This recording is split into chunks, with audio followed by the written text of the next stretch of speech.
নমস্কার বন্ধুরা, ইশায়ান মাম্মাস কিচেনে আমি সোনালি আপনাদের সবাইকে স্বাগত জানাচ্ছি। আর আপনারা হয়তো দেখতেই পাচ্ছেন এদিকেও কিন্তু প্রচুর বৃষ্টি হচ্ছে। আর যেহেতু বৃষ্টি হচ্ছে, হঠাৎই আমার ছেলে বায়না করে বসলো, মা আমি নানপুরি খাবো। তো আর চারদিকটা দেখুন কি সুন্দর, এই বর্ষায় চারিদিক পুরো সবুজে সবুজ হয়ে উঠেছে। বৃষ্টিটা এই কিছুক্ষণ আগেই কিন্তু হচ্ছিল, বৃষ্টিটা এখন থেমে গেছে। আসুন আমরা কি করি, ময়দাটাকে প্রথমে মেখে নিই। তো আজকে আমি নানপুরিটা বানাবো ইস্ট ছাড়া। তো ইস্ট ছাড়া বানানোর জন্য আমি কি করব সেটাই আসুন দেখে নেওয়া যাক।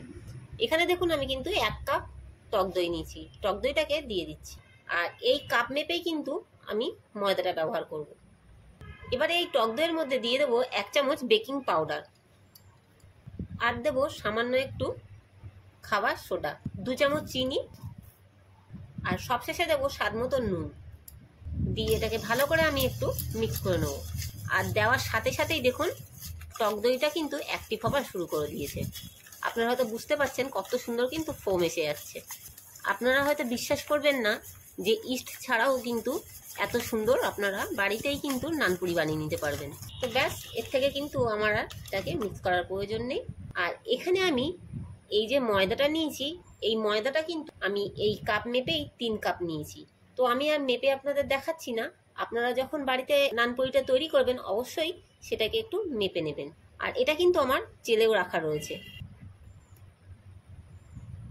তো আমি কি করলাম, ময়দাটা সম্পূর্ণ ঢেলে দিলাম, আর এর মধ্যে এবার দিয়ে দিচ্ছি আমি 2 চামচ মতন রিফাইন তেল। এবারে সব কিছু ভালো করে মিক্স করে নেব। এই যে মাপটা আমি নিয়েছি এই মাপটাই কিন্তু আপনাদের সম্পূর্ণ ডোটা মাখা হয়ে যাবে, এক্সট্রা কোনো কিন্তু আপনাদের জল লাগবে না। কাপে প্রচুর দই লেগেছিল, তো তার জন্য দইটাকে কিন্তু আমি দেখুন পরিষ্কার করে নিয়ে নিচ্ছি।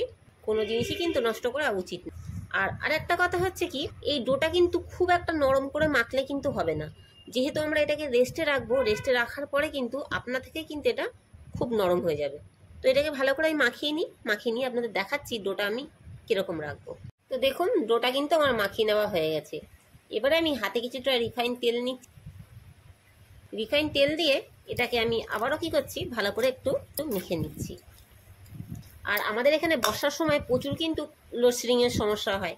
জানি না এখন এটাকে যখন আপনাদের করে দেখাবো তখন কি হবে, কারেন্টের অবস্থা বলতে পারছি না। তো এই যে আমাদের ডোটা কিন্তু মেখে নেওয়া হয়ে গেছে। সাদা তেল নিচ্ছি হাতে, সাদা তেল নিয়ে এর উপর এটাকে মাখিয়ে, তো এটা কিন্তু 2-3 ঘন্টা কিন্তু আমি একদম গরম জায়গায় রাখার চেষ্টা করব। যেহেতু এখন বর্ষা হচ্ছে, গরম জায়গা তো খুব একটা থাকবে না, তো যতটা আমি গরম জায়গায় রাখার চেষ্টা করব। 2-3 ঘন্টা বাদে আমি ফিরে আসছি। আর ডোটা দেখুন ঠিক এরকম শক্ত আমি মেখেছি। তো ফিরে আসছি আমি 2-3 ঘন্টা বাদে। তো এই যে 3 ঘন্টা বাদে দেখুন ময়দাটাকে বার করে নিয়েছি। আর এখন আবারও কি করছি, আমি ভালো করে এটাকে এই হয়তো করে একটু ভালো করে ডলে নিচ্ছি। অতি অবশ্যই কিন্তু আপনাদেরকে আবারও ময়দাটাকে ভালো করে ডলে নিতে হবে। ব্যাস, এর থেকে আর বেশি কিন্তু আমাদের মেখে নেওয়ার আর প্রয়োজন নেই। এবারে আমরা এখান থেকে লেচিগুলো কেটে নেব। আর নানপুরির লেচিগুলো কিন্তু একটু বড় বড় হয়। তো আমি দেখুন এই যে এই সাইজটা কিন্তু করছি। তো এই যে দেখুন আমি কিন্তু লেচিগুলো কেটে নিয়েছি। আর এখানে আমার টোটাল 8খানা কিন্তু লেচি হয়েছে। 3 কাপ ময়দায় আমার 8টা পুরো লেচি হয়েছে। তো লেচিগুলোকে আমি প্রথমে সব পাকিয়ে নেব। তো এই যে আমার কিন্তু দেখুন সব লেচিগুলো কিন্তু পাকিয়ে নেওয়া হয়ে গেছে। যখনই বেলবেন তখন কিন্তু রিফাইন তেল দিয়ে কিন্তু এটাকে বেলবেন, কোনো রকম ময়দা কিন্তু ব্যবহার করবেন না। তো একটা লেচি নিয়েছি, নিয়ে এবার আমি বেলে নেব। তো এই যে দেখুন আমার কিন্তু বেলে নেওয়া হয়ে গেছে। আর দেখুন ঠিক আমি এরকম মোটা রেখেছি। আর নানপুরি কিন্তু অতি অবশ্যই কিন্তু আপনাদের একটু বড় করে আর মোটা করে কিন্তু আপনাদের বেলে নিতে হবে। এই দেখুন ঠিক এই মোটা করে আমি বেলে নিয়েছি। তো এটাকে একটা থালার মধ্যে আমি রেখে দিচ্ছি, দিয়ে আবারও কিছুটা আমি বেলে নিচ্ছি। তো আমি আবারও একটা বেলে নিচ্ছি। তো আমি কি করব, এইভাবে করে বেলে নিয়ে ভেজে নেব।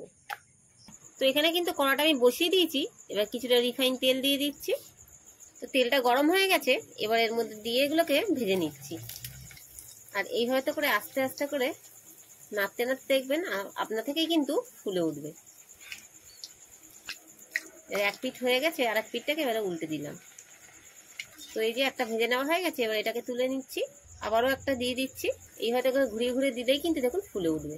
এবারে এক পিঠ হয়ে গেছে, এবার আর এক পিঠ আমি উল্টে দিচ্ছি। কত সুন্দর দেখুন ফুলে উঠেছে। তো এটাও হয়ে গেছে, এটাকেও আমি তুলে নিচ্ছি। সব নানপুরিগুলোকে ভেজে নিচ্ছি।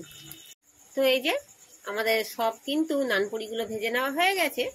এবারে এটাকে আমরা তুলে নিচ্ছি। আর দেখুন কত সুন্দর কিন্তু প্রত্যেকটা নানপুরি কিন্তু ফুলেছে। তো এই যে বন্ধুরা, আমি দেখুন গরম গরম নানপুরি আর কষা আলুর দম নিয়ে হাজির হয়ে এসেছি। আশা করি আমাদের আজকের রেসিপি সকলের ভালো লেগেছে। আর আমাদের যদি রেসিপি ভালো লাগে তো অবশ্যই একটি লাইক, শেয়ার এবং কমেন্ট করে দেবেন। আর কমেন্ট করে জানাবেন যে আমাদের ভিডিওটা আপনাদের আজকে কেমন লাগলো। তো আজকের মতন এতটুকু, আবারও দেখা হচ্ছে নতুন কোনো রেসিপি নিয়ে। ততক্ষণ সবাই সুস্থ থাকবেন, ভালো থাকবেন। ধন্যবাদ।